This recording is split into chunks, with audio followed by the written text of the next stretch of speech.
நல்லா புரிஞ்சுக்கோங்க. பக்தர்களுக்கு யாரு சேவை பண்ணாலும் எப்பவும் நான் உங்களோட இருக்கேன். அதே மாதிரி பரமசிவ சேனை பார்ட்டிசிபென்ட்ஸ் உங்களுக்கு எல்லாருக்கும் நான் சொல்றேன்.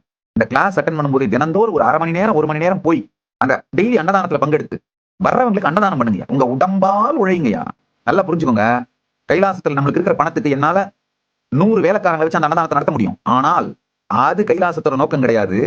பக்தர்கள் நீங்கள் உடலால் சேவை செய்வதற்காக அதுக்கான ஆப்பர்ச்சுனிட்டி உங்களுக்கு கொடுக்கறதுக்காக தான் கைலாச திருமணம் இது மாதிரி வச்சிருக்கேன்.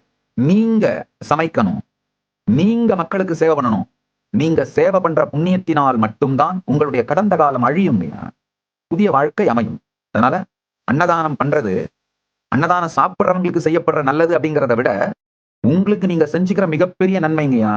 சேவை பண்ணும் பொழுது செய்யறவருக்குத்தான் அதிக பலன், பெறுகிறவருக்கு அல்ல. நமக்கு அந்த நன்மையை அளிப்பதற்காக பரமசிவனே அங்க வந்து நம்ம அன்னதானத்தை ஏத்துக்கிறாருங்கய்யா. அந்த அன்னபூரணி படத்துல பாருங்க, அன்னத்தை வாங்கிக்கிறது பரமசிவன். பெருமானே நமக்கு இந்த பாசிபிலிட்டி கொடுக்கிறார், ஆப்பர்ச்சுனிட்டி கொடுக்கிறார். அதனால ஒவ்வொருவருக்கும் சேவை செய்யுங்க. யாராவது அங்க திருவண்ணாமலை ஆதீனத்துல இருக்கிற சீனியர் சன்னியாசிகளோட பேசி பாருங்க. நான் உட்காந்து தனித்தனியா ஒவ்வொரு செஷன் கிளாஸ் நடுவுலையும் வந்து ஒருத்தருக்கும் நான் உட்காந்து பர்சனலா சர்வ் பண்ணுவேன். ஆசிரமத்தை புதுசா அந்த பிரம்மச்சாரிக்கு இந்த காவி துணி போட தெரியாது.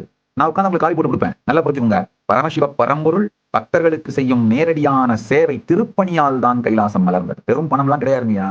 திருப்பணி சேவை.